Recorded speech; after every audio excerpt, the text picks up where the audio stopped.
আর একটা জাল ফেলা গেল, দেখি চিংড়ি উঠেছে গাইস। এই যে এই সাইজের একটা চিংড়ি পাওয়া গেছে। মাছে আবার দাঁত আছে। দাঁত আছে। এই জলে রাখ মাছ। তো হ্যালো গাইস, আজকে যাবো গঙ্গাতে, কারণ ওখানে অনেকদিন পর শুনলাম যে ওখানে মাছ হচ্ছে, ওরা গিয়ে মাছ ধরবে। আর আমি যাবো, অনেকদিন স্নান টান করা হয়নি গঙ্গাতে, তো আজকে যাবো গঙ্গা স্নান করতে। ভিডিওটা দেখতে থাকো, আশা করি তোমাদের ভালো লাগবে। তো চলো যাওয়া যাক। তো গাইস আমরা গঙ্গাতে চলে এসেছি, আর এই দেখো ভিউটা দেখো।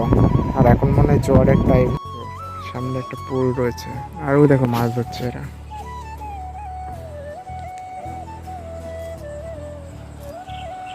তারপর ওই জায়গাটা মার একটা দেখা।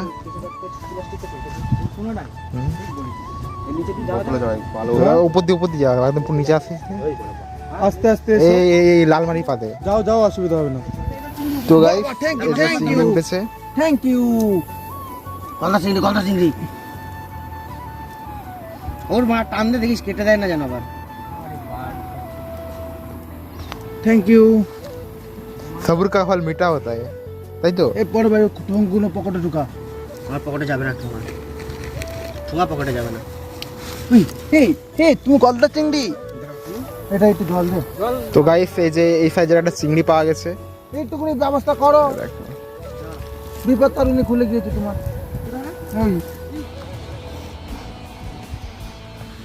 তো গাইস এই যে আবার ফেলা হয়েছে।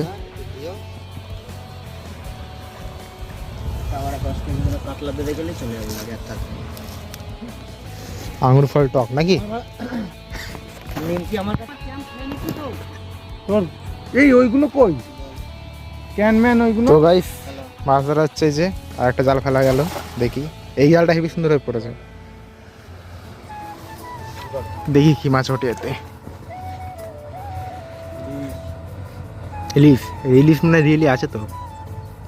আর ওই দেখো জলের একদম পুরো ফিল্টার হয়ে যাচ্ছে।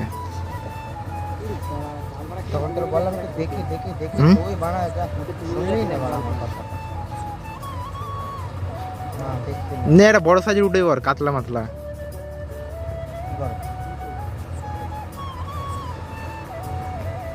জালটা কিন্তু পড়েছে সেই অ্যাকোয়ারিয়ামের মাছ রাখবে। হাত দিয়ে ছাপ দিয়ে একটু ছাড়, দেখছি কিরকম ছাড়। মাছে আবার দাঁত আছে। দাঁত আছে? এই জলে রাখ মাছটা, এটা সেই অ্যাকোয়ারিয়ামে রাখা মাছ। এ কি খাওয়া যাবে মাল? হ্যাঁ খাওয়া যাবে। হ্যাঁ কিরকম মানে? কি বলেছ? চাষ করে। এই মাছ চাষ করে? তো গাইস এই যে 3-4টে হুইল পড়েছে অবশ্য, আর একটা অ্যাকোয়ারিয়ামে রাখা মাছ পাওয়া গেছে। ও क्या গুন্ডা বানেগা রে তুই? ওই জলের আর কি, জলের সেই শব্দটা হচ্ছে। কই ফেল দিছিস রে? এর মতো দাঁত বাড়া। দেখি এটা এখানে ব্লকে বানা। গাইস এইগুলো, এই মাছগুলো পাওয়া গেছে। সব বাদ নিয়ে চললো। এই 200 গ্রামেরই একটা মাছ হতে পারে, তাতে হবে। নাও বাড়ো। 200 গ্রাম। তো গাইস আজকের ভিডিওটা এইটুকুই।